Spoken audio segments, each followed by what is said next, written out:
Good evening to you, sports fans. DW Brother Beanie here. And before you tell me that my beanie, which I've not worn in a long time, doesn't match my shirt, look again. Look at the colors. It matches somewhere in there. So it's A-okay. It's all good. Turn to James chapter 4 tonight. We're going to read a little bit, just a little teeny bit in there. We're getting close to the end of this month of January in the daily Guidepost devotional. Sister, the one I gave this book to, the big one, I hope you're enjoying it. I don't know when you will see the videos because I've actually, I'm not going to list the reasons why, but my main Facebook page that has over 8,000 followers, I use it secondarily now. It's not my main Facebook page anymore. It's the one I use second most.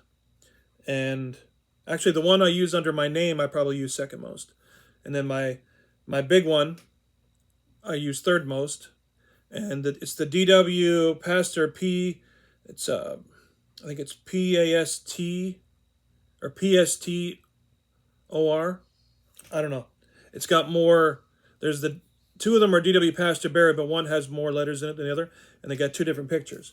But anyway, I've been posting it on that other one that I use the most, these videos on there. So the sister, I don't think, is on that account. So she may have to watch on YouTube. Anyway, I'm pushing through these. We're going fast. This is January the 27th tonight. Samuel, it's P-E-P-Y-S, Pepys says, I pray God to keep me from being proud. So I'm going to read a little bit about pride, not too much, just a little verse to go with us. Let's start at James chapter 4. Let's go to verse 2 in James 4. This is the modern English version of the Bible. It says, You lust and do not have, so you kill. You desire to have and cannot obtain. You fight in war, yet you do not have because you do not ask. You ask and do not receive because you ask amiss, that you may spend it on your passions. You adulterers and adulteresses, do you not know that the friendship with the world is enmity with God? Whoever therefore will be a friend of the world is the enemy of God. Do you think that the scripture says in vain, he yearns jealously for the spirit that lives in us? But here it is. But he gives more grace. For this reason it says, God resists the proud, but gives grace to the humble. Therefore submit yourselves to God, resist the devil, and he will flee from you. A lot of people take that verse, they say, oh look, resist Satan, he'll flee. No, submit to God, resist the devil, and he will flee. Okay, once again, this is January the 27th. The author says, Tuesday was my best friend Eleanor's birthday. I had planned a surprise evening, including dinner and a show, on the following weekend. I also had ordered a special gift requiring engraving, but the gift would not be ready until Saturday. I completed all of the necessary arrangements and was feeling very pleased with myself. Then on Thursday, I telephoned her. You didn't remember my birthday, her bantering tone thinly disguised disappointment and hurt.